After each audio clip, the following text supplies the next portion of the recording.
जय हिंद दोस्तों। और कैसे हैं? सब बढ़िया है? ठीक है। आई होप आप लोग अच्छे ही होंगे। तो कुछ बच्चों के कमेंट्स थे कि सर कोशिका पर वीडियो लाइए, सेल पर वीडियो लाइए। तो हमने भी सोचा कि अच्छा सेल पढ़ाया जाए, जो कि नाइन्थ में बायोलॉजी का पहला चैप्टर है। ठीक है, जीवन की मौलिक इकाई कोशिका। 9th में ये पहला चैप्टर है। आपके 11th में भी ये चैप्टर है। 9th में थोड़ा सा शॉर्ट है, 11th में थोड़ा सा लॉन्ग है। ठीक है, तो कोशिका के ऊपर हम लोग वीडियो लाए हैं आज। सेल,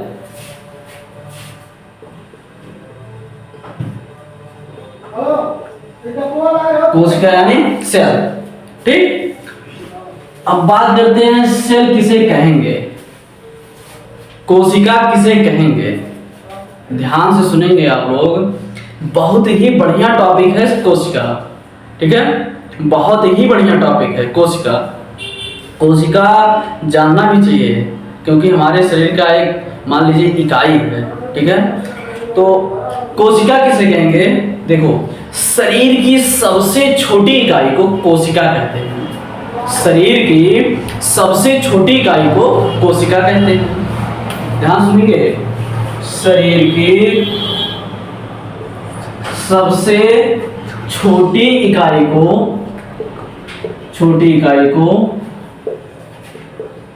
कोशिका कहते हैं।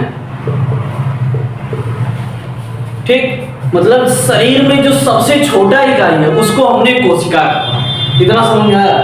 किताब में डिफिनेशन लिखा रहता है कि शरीर की संरचनात्मक तथा क्रियात्मक इकाई को कोशिका कहते हैं। किताब में लिखा है कि शरीर की संरचनात्मक तथा क्रियात्मक इकाई को कोशिका कहते हैं। ठीक, अब यहां एक चीज आ रहा है, इकाई। चाहे किताब वाला डिफिनेशन या जो हम बता रहे हैं ये वाला डिफिनेशन, दोनों में एक चीज आ रहा है, इकाई किसे कहेंगे। इकाई क्या होता है? ध्यान सुनिए कि इकाई आ रहा है, इसका मतलब क्या होता है? इकाई का मतलब ये होता है कि एक ही स्थान है। ठीक है, एक ही स्थान है और वहां पर कई क्रियाएं होती हैं, कई काम होते हैं, वो चीज होती है इकाई। जैसे आप जब अपना पाठ्यक्रम खोलते हैं किताब में, तो इकाई 1 में इतना चैप्टर, इकाई 2 में इतना चैप्टर, ऐसे मिलता है। तो मतलब ये कहने का है कि एक ही स्थान पर कई क्रियाएं होती हैं, उसको हमने क्या कह दिया? इकाई कहा। शरीर की सबसे छोटी इकाई को कोशिका कहते हैं। ठीक है, शरीर में जो सबसे छोटी इकाई है उसको कोशिका कहते हैं। कोशिका को हम नग्न आंखों से नहीं देख सकते। ठीक है, जो कोशिका है उसको हम नग्न आंखों से नहीं देख सकते, उसको देखा जाता है केवल सूक्ष्मदर्शी के द्वारा, माइक्रोस्कोप के द्वारा। इतना समझ में आया? देखो, जब निडिल जो होता है, सुई जो डॉक्टर इंजेक्शन लगाता है, या जो सुई होता है कपड़े सिलने वाला, उस कपड़े सिलने वाले सुई को अपने हाथों में थोड़ा सा ऐसे निप कर दें, धसा दें, और धसाने के बाद तुरंत निकाल लें, तो उसके साथ 3 से 4 कोशिकाएं बाहर निकल कर आती हैं। जो कोशिका है, एक निडिल है, उस निडिल को हल्का सा धसा के बाहर निकालें तो उसके साथ 3 से 4 कोशिकाएं बाहर आती हैं। लेकिन जो डॉक्टर इंजेक्शन लगाता है, उस इंजेक्शन को जब शरीर के अंदर इंजेक्ट करता है और जब वह इंजेक्शन निकालता है तो उसके साथ 10 से 12 कोशिकाएं शरीर से बाहर आती हैं। लेकिन हम क्या देख पाते हैं? उस कोशिका को हम देख पाए हैं? नहीं देख पाए हैं। इतना समझ में आया? डिफिनेशन याद है, शरीर की सबसे छोटी इकाई को कोशिका कहते हैं, या शरीर की संरचनात्मक तथा क्रियात्मक इकाई को कोशिका कहते हैं। कोशिका वह स्थान है जो मतलब पूरे शरीर को संभालता है। इतना समझ में आया? कोशिका जो है, हिंदी में इसका नाम है कोशिका। हिंदी में इसका नाम क्या है? कोशिका। और इंग्लिश में इसको कहते हैं सेल। इंग्लिश में इसको क्या कहते हैं? सेल कहते हैं। हिंदी में कोशिका, इंग्लिश में सेल, और वैज्ञानिक भाषा में इसको साइटो कहते हैं। वैज्ञानिक भाषा में इसे क्या कहते हैं? साइटो कहते हैं। इतना समझ में आया? कोशिका हिंदी, सेल इंग्लिश, साइटो वैज्ञानिक भाषा। अब बात करते हैं कोशिका के अध्ययन को क्या कहेंगे? कोशिका के अध्ययन को क्या कहेंगे? कोशिका के अध्ययन को साइटोलॉजी कहते हैं। क्या कहते हैं? साइटोलॉजी कहते हैं। कोशिका के अध्ययन को साइटोलॉजी कहते हैं। इतना समझ में आया? कोशिका हिंदी नाम, सेल इंग्लिश, साइटो वैज्ञानिक भाषा, वैज्ञानिक भाषा में नेम है इसका। अब पूछता है कोशिका के अध्ययन को क्या कहते हैं? तो कोशिका के अध्ययन को साइटोलॉजी कहते हैं। इतना समझ में आया? अब बात करते हैं सबसे छोटी कोशिका कौन सी है? संसार की सबसे छोटी कोशिका कौन सी है? ठीक है, संसार की सबसे छोटी कोशिका,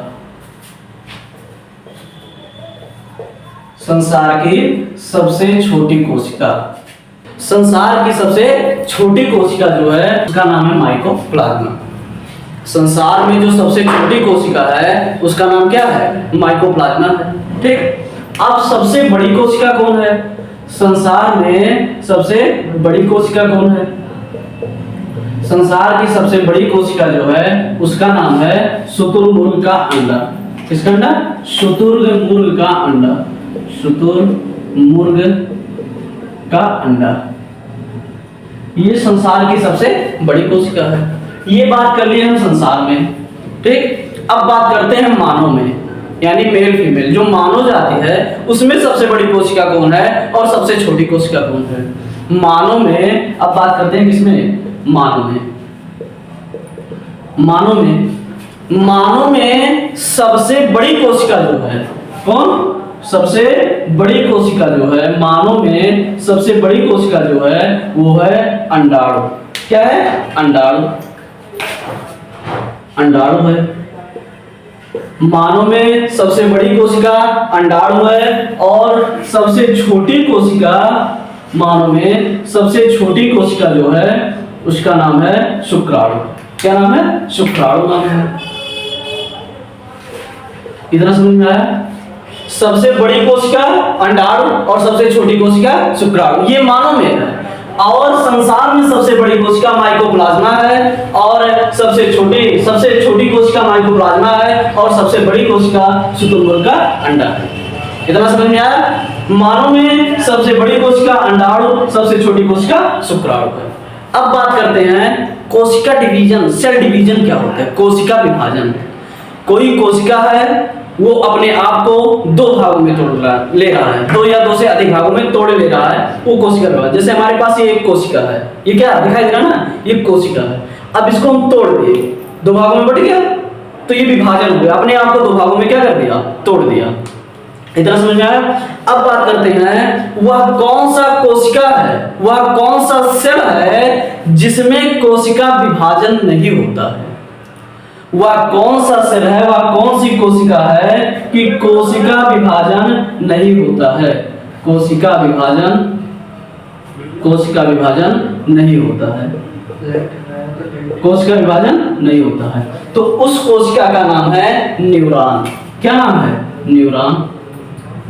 न्यूरॉन जो कोशिका है उसमें कोशिका विभाजन नहीं होता, उस सर में होता है। देखो जब किसी का एक्सीडेंट होता है, अगर हाथ पैर कहीं लग गया तो ठीक हो जाए, तो बच जाता है। लेकिन इस सर में हड्डी पाई जाती है। ठीक, 29 हड्डियां पाई जाती हैं सर में। इस पूरे खोपड़ों में 29 हड्डी पाई जाता है। इसमें एक हड्डी है सर के ऊपर जिसका नाम है क्रेनियम हड्डी। उस क्रेनियम हड्डी में 8 हड्डियां होती हैं जो शरीर की मस्तिष्क की सुरक्षा करती हैं। इतना समझ में आया? सिर में हड्डी है जिसका नाम है क्रेनियम, जिसमें 8 हड्डियां होती हैं। वो शरीर मतलब इसकी सिर की सुरक्षा करती हैं। जब चोट लगता है, एक्सीडेंट होता है, अगर शरीर में कहीं चोट लग गया तब तो आदमी बच जाता है। लेकिन क्रेनियम हड्डी टूटी और न्यूरॉन टूटा तो न्यूरॉन कोशिका विभाजन नहीं करेगा, और जब न्यूरॉन कोशिका विभाजन नहीं करेगा तो ऑन द स्पॉट यमलोक पहुंच जाते हैं, मर जाते हैं। यानी इतना समझ में आया? इसलिए कहा जाता है हेलमेट लगा के चलिए। जब सिर में चोट लगती है, जैसे कोई हथौड़ी से मारा तो सबसे पहले ऊपर का जो डर्मिस है त्वचा वो टूटेगा, उसके बाद फिर मारा क्रेनियम हड्डी टूटी, उसके बाद फिर एक जमा दे दी, तब क्या हुआ? न्यूरॉन। और जब न्यूरॉन गया तो वो बचेगा नहीं। इतना समझ में आया? यानी कोशिका विभाजन नहीं होता है कौन सा सेल में? न्यूरॉन में। कोशिका विभाजन नहीं होता है न्यूरॉन में। सबसे तेज कोशिका विभाजन होता है, सबसे तेज कोशिका विभाजन होता है, सबसे तेज कोशिका विभाजन होता है, उसका नाम है यकृत। यकृत जो है उसमें सबसे तेज कोशिका विभाजन होता है, यकृत यानी लीवर, ठीक। यकृत जो है सबसे तेज कोशिका विभाजन होता है। इतना समझ में आया? अब बात करते हैं सबसे लंबी कोशिका। जो सबसे लंबी कोशिका है उसका नाम भी न्यूरॉन है। क्या नाम है? न्यूरॉन। सबसे लंबी कोशिका का नाम भी क्या है? न्यूरॉन है। इतना समझ में आया? तो हम लोगों ने 6-7 पॉइंट पढ़ लिया है। शरीर की सबसे छोटी इकाई को कोशिका कहते हैं। संसार की सबसे छोटी कोशिका माइकोप्लाज्मा। सबसे बड़ी कोशिका शुतुरमुर्ग का अंडा। मानव में सबसे बड़ी कोशिका अंडाणु। सबसे छोटी कोशिका शुक्राणु। इतना समझ में आया?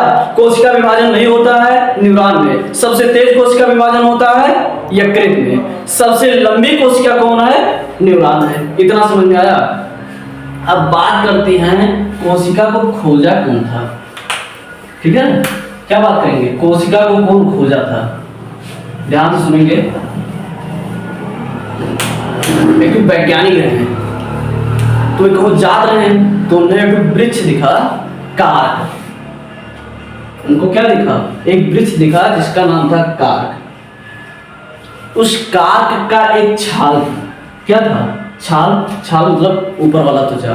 तो जा रहे तो उन्हें कुछ लगा कि यहाँ में है, उनको कुछ लगा कि इस छाल में कुछ है। तो उस छाल को उन्होंने उठाकर ले जाकर अध्ययन किया तो उन्हें मधुमक्खी के छत्ते जैसी संरचना दिखाई दी। क्या दिखाई दी? मधुमक्खी के छत्ते जैसी संरचना दिखाई दी। इतना समझ में आया? उस मधुमक्खी के छत्ते जैसी संरचना को उन्होंने स्मॉल रूम कह दिया था। क्या कहा? Small room. बाद में उसी स्मॉल रूम का मतलब होता है छोटा कमरा। क्या कह दिया? छोटा कमरा। बाद में इसी छोटे कमरे को कोशिका नाम दे दिया। क्या नाम दे दिया? कोशिका। कोशिका का वैज्ञानिक नाम साइटो है, जान लो, ठीक है? क्या नाम है? कोशिका। इतना समझ में आया? अब देखो, सन 1665 ईस्वी में रॉबर्ट हुक नामक वैज्ञानिक ने कोशिका को खोजा था। सन 1665 ईस्वी में रॉबर्ट हुक नामक वैज्ञानिक ने कोशिका को खोजा था। इतना समझ में आया? लेकिन बात यह है, जो रॉबर्ट हुक ने कोशिका खोजा था, ठीक है, रॉबर्ट हुक ने जिस कोशिका की खोज की थी वो कोशिका मरा हुआ रहा। कैसा था? मरी हुई कोशिका। मरी हुई कोशिका। इतना समझ में आया? बाद में एक वैज्ञानिक और आए जिसका नाम है एंटोनी वान लीवेनहॉक। क्या नाम है? एंटोनी वान लीवेनहॉक। ये वैज्ञानिक आए तो इन्होंने जीवित कोशिका की खोज की। किस कोशिका की खोज की? जीवित कोशिका की खोज की। इतना समझ में आया? कोशिका की खोज की थी रॉबर्ट हुक ने सन 1665 ईस्वी में, लेकिन उन्होंने ये कोशिका जब खोजा था तो वो कोशिका मरी हुई थी। वो कोशिका कैसे थी? मरी थी। बाद में एक वैज्ञानिक और आए जिसका नाम क्या था? एंटोनी वान लीवेनहॉक। एंटोनी वान लीवेनहॉक ने जिस कोशिका की खोज की थी वह कोशिका मरी हुई थी। कैसी थी? मरी हुई थी। तो ये कोशिका था बेसिक डिटेल, ठीक है? ये कोशिका का बेसिक डिटेल था। अब आगे देखते हैं कोशिका के बारे में। कोशिका के अंग हम पढ़ेंगे। क्या पढ़ेंगे? कोशिका के अंग पढ़ेंगे, ठीक है? तो कोशिका के अंग में सबसे पहले पढ़ेंगे कोशिका झिल्ली। क्या पढ़ेंगे? कोशिका झिल्ली। पहला सेल मेम्ब्रेन।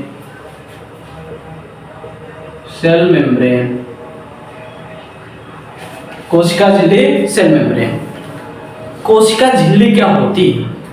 ठीक है, जैसे कोशिका के अंग है, तो उसको कहीं इकट्ठा रखना चाहिए कि नहीं रखना चाहिए? अगर इधर इकट्ठा ना रखो तो इधर उधर फैल जाएंगे कि नहीं, कोई इधर जाएगा कोई उधर जाएगा, ये समझ में आ रहा है ना? तो उस कोशिका के अंगों को क्या कर दिया, एक पन्नी में, एक झिल्ली में रख दिया गया। जैसे मान लो उदाहरण के तौर पे आप बाजार गए, ठीक, अब बाजार में गए, आपने ना कोई झोला लिया ना कोई थैली ली, ठीक, आपने क्या किया, 1 किलो टमाटर ले लिया और उसको अपने इस हाथ में इसे गोदी में लेके आ रहे हैं। अब कहीं पैर नीचे ऊपर पड़ा तो क्या होगा, क्या होगा, टमाटर गिर जाएगा ना, टमाटर गिरेगा कि नहीं, गिर जाएगा। तो उसके लिए हम क्या करते हैं, किसी से कहते हैं भाई एक पन्नी दे दो, किसी दुकान वाले से क्या कहते हैं कि भाई एक पन्नी दे दो, ठीक, तो दुकानिया वाला पन्नी देता है, तो उस टमाटर को क्या करते हैं उसी थैली में रख लिए। अब हम लेकर आएंगे तो गिरेगा नहीं, गिरेगा, समझ में आया ना? तो कोशिका झिल्ली जो है कोशिका के सभी अंगों को इकट्ठा करके रखती है। ये हमारा हो गया क्या, कोशिका झिल्ली। क्या हो गया ये, कोशिका झिल्ली। कोशिका झिल्ली जो है कोशिका के सभी अंगों को अपने अंदर संभाल के रखता है ताकि वो इधर उधर बिखरे ना। इतना समझ में आया? कोशिका झिल्ली जो बनी होती है वो प्रोटीन की बनी होती है। किसकी बनी होती है, प्रोटीन की। कोशिका के सभी अंगों को, पहला पॉइंट हो गया ये प्रोटीन की बनी होती है। किसकी बनी होती है, प्रोटीन की बनी होती है। दूसरा पॉइंट, कोशिका के सभी अंगों को, कोशिका के सभी अंगों को इकट्ठा करके रखता है, इकट्ठा करके रखता है। कोशिका के सभी अंगों को इकट्ठा करके रखता है। इतना समझ में आया? बहुत ही बढ़िया और मजेदार टॉपिक है ये कोशिका, बस मन लगा के पढ़िए। तो प्रोटीन की बनी होती है, कोशिका के सभी अंगों की को इकट्ठा करके रखता है। इतना बात समझ में आया? ठीक। और ये एक पतली पन्नी होती है, जो कोशिका झिल्ली है एक पतली पन्नी होती है। इतना समझ में आया? अब बात करते हैं दूसरा जो है कोशिका भित्ति। दूसरा क्या है, कोशिका भित्ति, सेल वॉल। कोशिका भित्ति, सेल वॉल। इसी कोशिका झिल्ली के ऊपर एक आवरण और चढ़ा होता है। कोशिका झिल्ली के ऊपर एक आवरण और चढ़ा होता है जिसका नाम है कोशिका भित्ति। जिसका नाम क्या है, कोशिका भित्ति नाम है। इतना समझ में आया? कोशिका झिल्ली के ऊपर एक आवरण और चढ़ा होता है जिसका नाम क्या है, कोशिका भित्ति नाम है। कोशिका भित्ति किसकी बनी होती है? कोशिका भित्ति पहला पॉइंट है सेलुलोज का बना होता है। किसका बना होता है? सेलुलोज का बना होता है। एक बात ध्यान रखेंगे, कोशिका, एक जंतु कोशिका होगी, एक पादप कोशिका, एक जंतु कोशिका और एक पादप कोशिका। तो जो कोशिका झिल्ली है ये जंतु कोशिका में पाया जाएगा और जो कोशिका भित्ति है ये पादप कोशिका में पाया जाएगा। पेड़ पौधे, पादप का मतलब क्या, पेड़ पौधे। कोशिका झिल्ली जो है ये किसमें पाया जाएगा, जंतु कोशिका में, और कोशिका भित्ति जो है ये पादप कोशिका में पाया जाएगा। ये इसलिए पाया जाता है कि क्योंकि उसके जो कोशिका के अंग होते हैं बड़े कठोर होते हैं, ठीक, तो जल्दी टूटे ना। तो ये क्या करता है, दूसरा पॉइंट कह सकते हैं, जो कोशिका भित्ति होता है वो सुरक्षा प्रदान करता है कोशिका को, सुरक्षा प्रदान करता है, सुरक्षा प्रदान करता है कोशिका को, कोशिका को। इतना समझ आया दोनों पॉइंट? बना होता है सेलुलोज का, क्या करता है, सुरक्षा प्रदान करता है कोशिका के अंगों का या कोशिका का। इतना समझ में आया? अब ये होता क्या है, कोशिका भित्ति क्या होता है, जैसे किराने की दुकान पे जाओ आप और कह दो मैं 5 किलो चीनी दे दो, क्या दे दो, 5 किलो चीनी, तो चाइना पन्नी निकले हैं, 5 किलो चीनी तोले हैं, कहीं ले जाओ। अब जैसे 5 किलो का चीनी जैसे उठाओगे कि ले जाए हमका, तो उठाने पर ऐसा महसूस हो रहा है, हमको लग रहा है कि अब थोड़े और तेज उठाए तो नीचे फाट जाए। ध्यान से सुनो, 5 किलो चीनी ले और उसको ऊपर उठा रहे हैं। अब उठाने से हमको ऐसा लग रहा है कि नीचे फट जाएगा, तो दुकानिया वाले से क्या हुआ है कि भैया लागत है पन्निया फाट जाए, तो दुकानिया वाला क्या करे, लो वो एक पन्नी और लगाई दे, कहेगा कि नहीं कहेगा? अब जब वो एक पन्नी और लगाए थे, अब वो उठा के आराम से लेके चला आया, उठा कर लेकर चले आए, क्या हुआ, पन्नी नहीं फटी, यानी दूसरा आवरण चढ़ाने से उसको क्या हो गया, सुरक्षा मिल गया, मजबूती आ गई। उसी तरह कोशिका के ऊपर एक आवरण और चढ़ा दिया गया जिसको कोशिका भित्ति कहते हैं, या कोशिका भित्ति सेलुलोज का बना होता है, ये सुरक्षा प्रदान करता है कोशिका का। इतना समझ में आया, कोई दिक्कत है, एनी प्रॉब्लम? अब देखो तीसरा जो है माइटोकॉन्ड्रिया। तीसरा कोशिका का अंग है माइटोकॉन्ड्रिया। पूरा मिटा के तब एक बार बताते हैं, माइटोकॉन्ड्रिया ध्यान से पढ़ो आप लोग, मन लगा के। क्या ये माइटोकॉन्ड्रिया? तीसरा माइटोकॉन्ड्रिया। माइटोकॉन्ड्रिया इंग्लिश में इसको कहते हैं सूत्र कणिका, हिंदी में सॉरी सूत्र कणिका।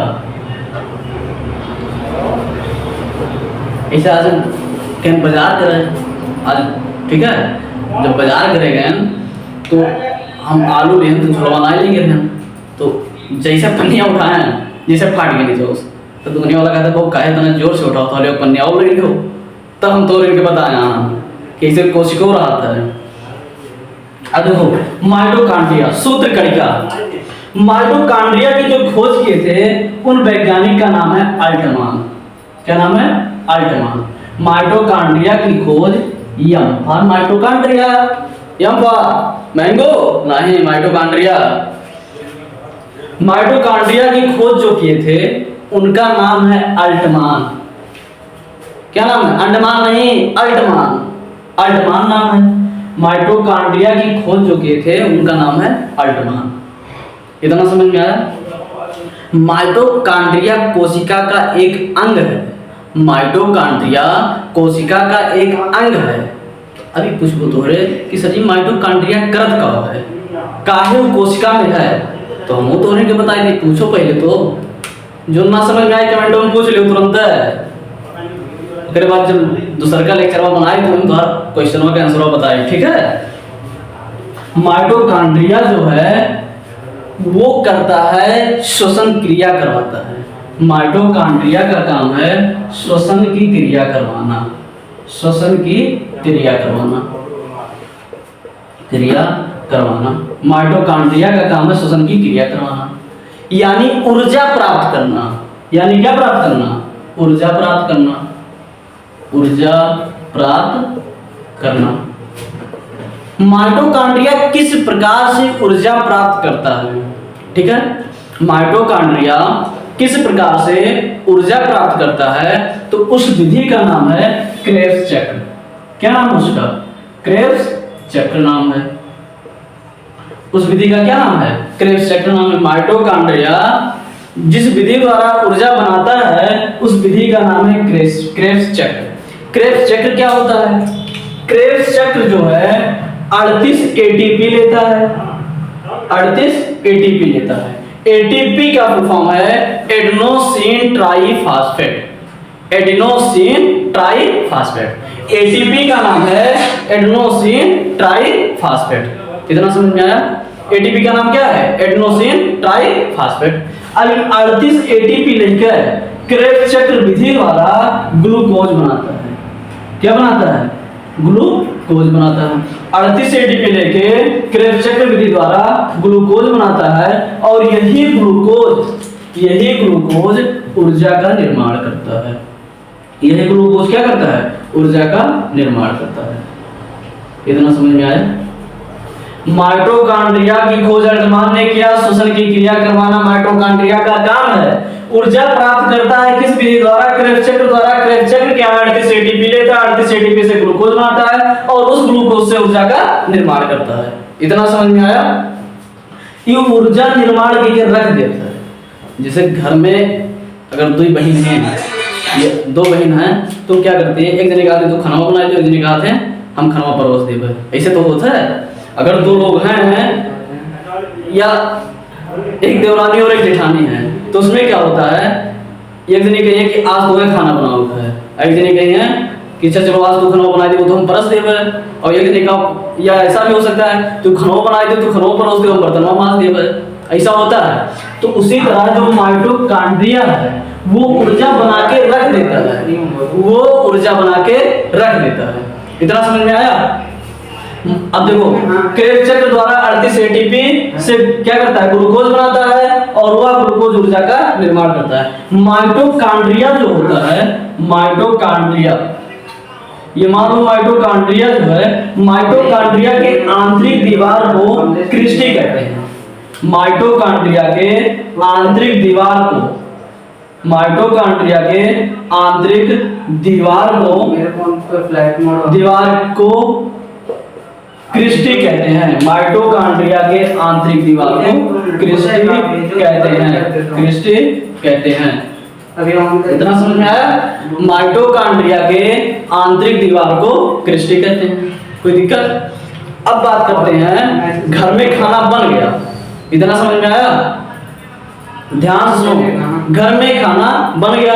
अब खाना परोसने के लिए कोई चाहिए कि नहीं? घर में खाना बन गया, खाना परोसने के लिए कोई चाहिए, तो एक दूसरा अंग आवत है, कोशिका का दूसरा अंग, कोशिका का दूसरा अंग जो है आता है। ये तो तीसरा था, अब उस जोड़ेंगे उस तरह तो चौथा। इतना समझ में आया कि नहीं?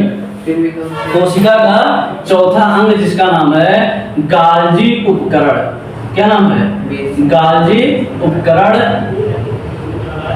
या गाल्जी काय, या गाल्जी काय, इंग्लिश में इसको कहते हैं गाल्जी बॉडी, गाल्जी बॉडी इंग्लिश में इसको कहते हैं। अब गाल्जी बॉडी की खोज की बात करते हैं। गाल्जी बॉडी की खोज कैमिलो गाल्जी ने किया था। कैमिलो नहीं के नहुए रहा, कई जने मिले हो, ठीक है? कैमिलो गाल्जी ने किया था। गाल्जी बॉडी की खोज जो की हैं उनका नाम है कैमिलो गाल्जी। इतना समझ में आया? गाल्जी बॉडी की खोज कैमिलो गाल्जी ने किया था। इतना समझ में आया? गाल्जी बॉडी का काम क्या होता है? गाल्जी बॉडी का काम क्या होता है? गाल्जी बॉडी माइटोकॉन्ड्रिया द्वारा बनाए गए ऊर्जा को, गाल्जी बॉडी सॉरी माइटोकॉन्ड्रिया को पावर हाउस भी कहते हैं, ऊर्जा गृह भी कहते हैं। माइटोकॉन्ड्रिया को ऊर्जा गृह भी कहते हैं, पॉइंट छूट गया था। गाल्जी बॉडी माइटोकॉन्ड्रिया द्वारा बनाए गए ऊर्जा को एक स्थान से दूसरे स्थान तक परिवहन करता है। यानी कह सकते हैं खोज किए थे कैमिलो गाल्जी, या कह सकते हैं ये परिवहन करने का काम करता है, परिवहन करने का काम करता है, काम करता है। इतना समझ में आया? फिर से सुन लो, गाल्जी बॉडी या गाल्जी उपकरण की खोज कैमिलो गाल्जी ने किया था या परिवहन करने का काम करता है। जैसे घर में भोजन बन गया तो लोग सरवाइव करते हैं। जैसे शादी है तो सदिया में बावर्ची खाना बनाए दें, जब बावर्ची खाना बनाए दें तो बेटर है खाना परसे करती। उसी तरह यूं है, माइटोकॉन्ड्रिया बावर्ची हो गया, ऊर्जा बना दिया, और जो गाल्जी बॉडी है ये बेटर हो गया खाना परोसने के लिए। इतना समझ में आया? हमने आज कोशिका के 4 अंग पढ़ लिए हैं। एक बार पुनः पूरा रिवीजन करते हैं, अच्छे से ध्यान से सुनेंगे, ठीक? तो देखते हैं